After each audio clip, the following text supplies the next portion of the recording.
आज की कहानी है उर्फी जावेद जैसी बहू।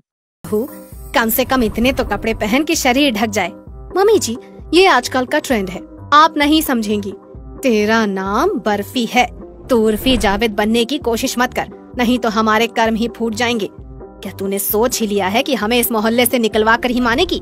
मम्मी जी, तब बोलिएगा जब मेरे आगे पीछे कैमरा वाले घूमेंगे, लोग मेरी फोटो लेने के लिए लाइन लगाएंगे। हाँ। बर्फी शॉर्ट ड्रेस पहने हुए मटकते हुए अपने कमरे में चली जाती है।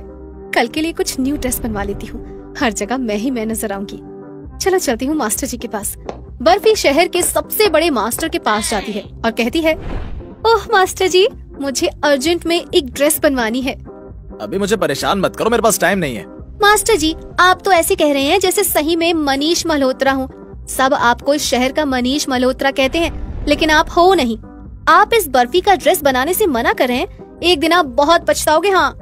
तुम बर्फी हो, कोई उर्फी जावेद नहीं जो इतने तेवर दिखा रही हो।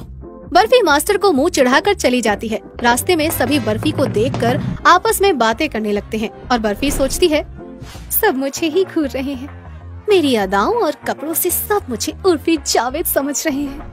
बर्फी दूसरे मास्टर के यहाँ पर जाती है और उसे छोटे से कपड़े का एक टुकड़ा देते हुए कहती है, मुझे कुछ डिजाइनर सा चाहिए, इस कपड़े को सिल दीजिए।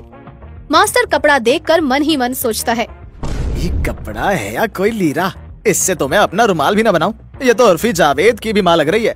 मास्टर जी, क्या सोच रहे हैं? सिलना शुरू कीजिए, मुझे कल ही पहनना है। इसमें सिलने के लिए है ही क्या? इतने छोटे टुकड़े से क्या ही बनेगा? ओहो मास्टर जी, आपके पास तो इतने टुकड़े होंगे, कुछ कपड़ों का इस्तेमाल कर लीजिए ना। मास्टर जी अपने पास पड़े कुछ टुकड़े लेकर एक अतरंगी सा वन पीस बना देते हैं, जिसमें बर्फी का आधे से ज्यादा शरीर ढका ही नहीं होता। ड्रेस देखकर बर्फी मास्टर जी के हाथों को चूमते हुए कहती है, वाओ मास्टर जी, वाओ, ऐसी ही कोई ड्रेस मैं ढूंढ रही थी, इतने दिनों से वो भी, लेकिन कोई बना ही नहीं पा रहा था। देख लेना मास्टर जी, इस बर्फी के कारण आप कितने फेमस हो जाएंगे। मनीष मल्होत्रा के बाद कहीं आपका ही नंबर ना आ जाए। Thank you, thank you. Barfi इतरा कर चली जाती है और मास्टर जी मुंह चढ़ाते हुए कहते हैं, सुबह सुबह भूखाने के लिए कौन कौन आ जाते हैं, कोई ताकी भी ना इसके आगे। आई है बड़ी उर्फी जावेद बनने, जैसे उसकी इज्जत वैसी इसकी होगी। बर्फी ड्रेस लेकर घर चली जाती है। हॉल में पैकेट पड़ा देखकर संतोष पैकेट खोलकर वो ड्रेस निकालती है। ड्रेस देखकर उसका मुंह खुला का खुला रह जाता है। ये तो दिन पर दिन हद करती जा रही है, बेशर्मी की भी कोई हद होती है। क्या हुआ मम्मी जी, आप चीख क्यों रही हैं? अरे चीखूं नहीं तो क्या करूं? कहाँ पहनेगी इसे? सब कुछ तो दिखेगा ही इसमें।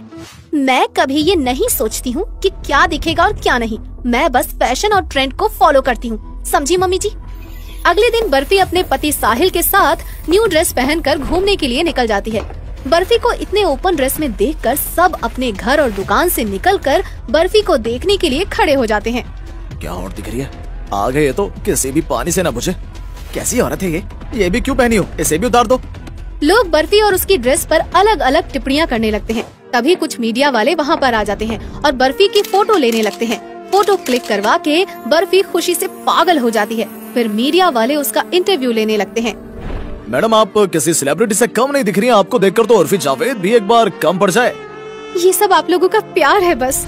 तभी लोगों की भीड़ में से एक आदमी आता है और कहता है, जो पहना है वो भी उतार दो। कैसे कैसे कपड़े पहनकर आ जाती हैं। तीखे कमेंट सुनकर बर्फी आग बबूला हो जाती है और कहती है, मेरी बॉडी है, मैं जो पहनूं जैसे पहनूं, किसी को मेरे ऊपर कमेंट करने का कोई राइट नहीं है। मुझसे जलने वाले बहुत हैं। मैं बर्फी हूँ, अगली बार कुछ कहने से पहले सोच लेना, समझे? मैडम शांत हो जाओ, कुछ दिनों में आप एक सेलिब्रिटी बन जाएंगी। आपको तो इन सब की आदत डाल लेनी चाहिए। कुछ लोगों को मुंह तोड़ जवाब देना ही पड़ता है। साहिल ये सब देखकर इरिटेट हो जाता है और बर्फी को घर लेकर आता है। इन फटे चिटे कपड़ों में मेरे साथ नहीं जाओगी तुम। ओहो darling, you don't know it's a fashion. Shut up, ये उर्फी जावेद की तरह बिहेव करना बंद कर दो। हिंदी में बोल सकती हो तुम।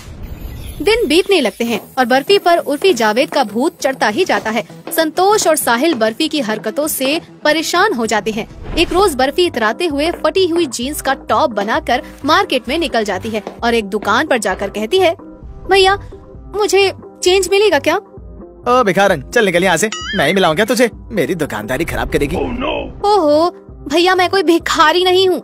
बर्फी को जो रास्ते में देखता है उसका मजाक उड़ाने लगता है।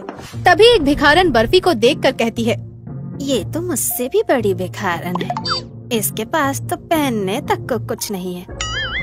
ए हट, मेरी जगह पर मत बैठ जाना। चल निकल यहाँ से। हाँ, कैसे लोग हैं, फैशन तक नहीं जानते। एक दिन जब मुझे टीवी पर देखोगे ना, तब पछताओगे सब। फिर रास्ते में उसे एक गुंडा मुन्ना छेड़ते हुए उसका हाथ पकड़ लेता है और कहता है, ये क्या पूरा बदन दिखाओ मेरी रानी, इतने से क्या होगा? गुंडे मवाली, सुंदर लड़की देखकर छेड़ते हो? घर में माँ बहन नहीं है क्या तुम्हारे? बर्फी मुन्ना को एक तमाचा मारती है और चिढ़कर अपनी कार की ओर जाती है। तभी वो देखती है कि उर्फी जावेद अपनी गाड़ी से निकल रही है। बर्फी उसके पास जाती है और उर्फी जावेद उसे देखकर कहती है, ओह वाह, ये तो मैं हूँ, तुम बिल्कुल मेरी ही कॉपी हो। How cool, you are my role model. But यहाँ के लोगों को कौन बताए मैम? भाड़ में जाए दुनिया, हम बजाएंगे हारमोनिया। तभी संतोष बाजार में दोनों को देखकर कहती है, एक कम थी जो दूसरी आ गई।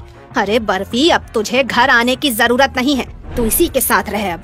संतोष बर्फी को अपने घर से निकाल देती है और उर्फी जावेद कहती है, मैं तो यहाँ से जा रही हूँ, लेकिन बहन तुम इस शहर में मेरे नाम को खत्म होने मत देना, चाहे इसके लिए तुम्हें कुछ भी करना पड़े। एक दिन मेरी तरह तुम भी लोगों की नजर में आ जाओगी, समझी? Good luck. उर्फी जावेद चली जाती है और इधर बर्फी अकेले रहने लगती है और अतरंगी कपड़े पहनकर इधर उधर घूमने लगती है। तभी मुन्ना गुंडा बर्फी को किडनैप कर गाड़ी में डालकर ले जाने लगता है। अब मैं तुम्हें अपना बनाकर रहूंगा। उस दिन तो तुम बच गई मुझसे, अब तुम्हें कौन बचाएगा उर्फी जावेद? बचाओ, कोई है, प्लीज हेल्प मी, बचाओ। बर्फी की आवाज सुकृति सुन लेती है। लगता है बर्फी कोई मुसीबत में फंसी है, मुझे उसकी मदद करनी होगी। सुकृति बर्फी की गाड़ी का पीछा करती है और जहाँ मुन्ना उसे छुपाता है वो जगह देख लेती है। सुकृति, पुलिस को कॉल कर, नहीं तो ये गुंडा बर्फी की जान ले लेगा। सुकृति फोन कर पुलिस को बुला लेती है और पुलिस मुन्ना को अपनी हिरासत में ले लेता है और बर्फी बच जाती है। मुझे अपनी गलती का पछतावा हो रहा है। मैं उर्फी जावेद बनने के चक्कर में भूल ही गई कि मैं किसी की बहू हूँ और किसी की पत्नी हूँ। मुझे कोई उर्फी जावेद नहीं बनना। तुझे समझ आ गया ना? ये ही बहुत है। बर्फी अपने ससुराल चली जाती है और संतोष और साहिल से माफी मांगते हुए कहती है, मैं बस इस घर की बहू बनना चाहती हूँ मम्मी जी, मुझे माफ कर दीजिए। साहिल और संतोष बर्फी को माफ करके उसे वापस अपना लेते हैं।